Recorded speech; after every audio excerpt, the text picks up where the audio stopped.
inače sam totalni božićni frik i obožavam Božić.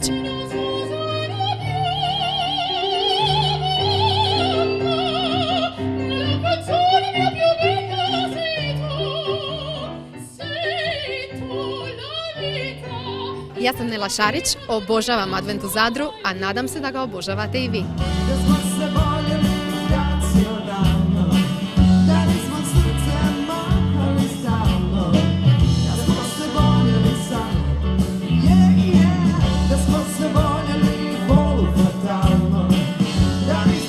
Ja sam Jaja iz Jinxa, bilo je super na Zadarskom adventu i svima sve najbolje za novu.